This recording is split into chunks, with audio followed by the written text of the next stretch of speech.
2024 में भारी बहुमत से जीत के लिए पार्टी की नजर वोट प्रतिशत बढ़ाने पर 22 जनवरी को होने वाले राम मंदिर की प्राण प्रतिष्ठा समारोह पर भी चर्चा। 35 करोड़ वोट पाने से लेकर राम मंदिर तक इन मुद्दों पर क्या हुई बात। घर घर राम 2024 की रणनीति, बीजेपी की 2 दिन चली बैठक की इनसाइड स्टोरी। चलिए दोस्तों, इन सारी खबरों को बड़े विस्तार से जानते हैं और आप लोगों से विनम्र निवेदन है, चैनल को सब्सक्राइब करें, बेल आइकन जरूर दबाएं क्योंकि मेरे आने वाली वीडियो का लिंक सबसे पहले आपको मिलेगा। चलिए आगे बढ़ते हैं। 3 राज्यों में जीत से उत्साहित बीजेपी मिशन मोड में लोकसभा तैयारियों में जुट गई है। बीजेपी 2019 में भी बड़ी जीत हासिल करने की रणनीति पर काम कर रही है। बीजेपी 2019 से भी बड़ी जीत हासिल करने की रणनीति पर काम कर रही है। बीजेपी की राष्ट्रीय पदाधिकारियों 3 राज्यों में जीत से उत्साहित बीजेपी मिशन मोड में लोकसभा तैयारियों में जुट गई है। बीजेपी 2019 से भी बड़ी जीत हासिल करने की रणनीति पर काम कर रही है। बीजेपी की राष्ट्रीय पदाधिकारियों की 2 दिवसीय बैठक में नेताओं को एक नया टारगेट दिया गया है। लोकसभा चुनाव में भारी जीत हासिल करने के लिए एक बार फिर वोट प्रतिशत 10% बढ़ाने की दिशा में काम करने के लिए कहा गया है। बीजेपी 35 करोड़ वोट हासिल करने की रणनीति पर काम करना शुरू कर दिया है। 2019 में बीजेपी को 22.9 करोड़ वोट मिले थे। 2019 के चुनाव में सत्तारूढ़ पार्टी को 37% से अधिक वोट मिले थे, जबकि उनके नेतृत्व वाली एनडीए गठबंधन को 45% से वोट मिले थे। 2014 में केंद्र में मोदी सरकार आने के बाद बीजेपी ने विधानसभा चुनाव में अपना वोट प्रतिशत 50% तक बढ़ाने के लिए लगातार प्रयास किए हैं और कुछ चुनावों में उसे सफलता भी मिली है। राज्यों में हाल ही में जीते गए चुनाव का मंत्र भी था कि जिसे अब पार्टी लोकसभा चुनाव में आगे लेकर बढ़ रही है। बीजेपी के राष्ट्रीय पदाधिकारियों और प्रदेश अध्यक्षों को बैठक के दौरान पीएम मोदी ने कार्यकर्ताओं से कहा कि मिशन मोड में लोकसभा चुनाव की तैयारी करें। सूत्रों ने कहा है कि प्रधानमंत्री ने पार्टी को 2024 के चुनाव में 35 करोड़ का वोट हासिल करने का लक्ष्य दिया है, जबकि 2019 में उसे 22.9 करोड़ वोट मिले थे। बीजेपी को पिछले लोकसभा चुनाव में 2019 में 37% से अधिक वोट मिले थे, जिसे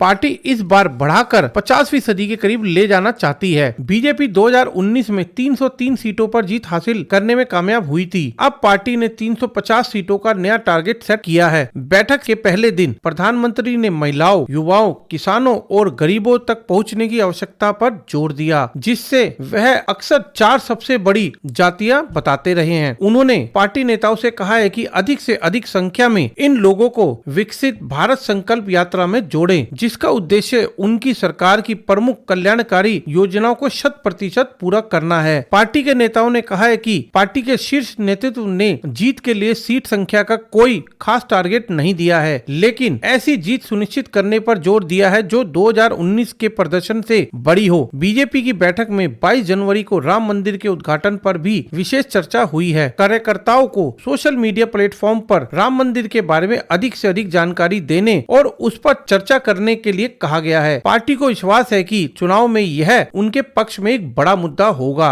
सूत्रों के मुताबिक पार्टी पदाधिकारियों को प्राण प्रतिष्ठा समारोह में संबंध में राष्ट्रीय सेवक संघ और विश्व हिंदू परिषद की ओर से चलाए जा रहे कार्यक्रमों में अधिक से अधिक भागीदारी सुनिश्चित करने को कहा गया है। साथ ही उन्हें यह भी कहा गया है कि वह जनता के बीच इस बात को जरूर बताएं कि विपक्षी दलों ने दशकों से कानूनी विवाद में फंसे इस मुद्दे को हल करने में कई बाधाएं पैदा की हैं।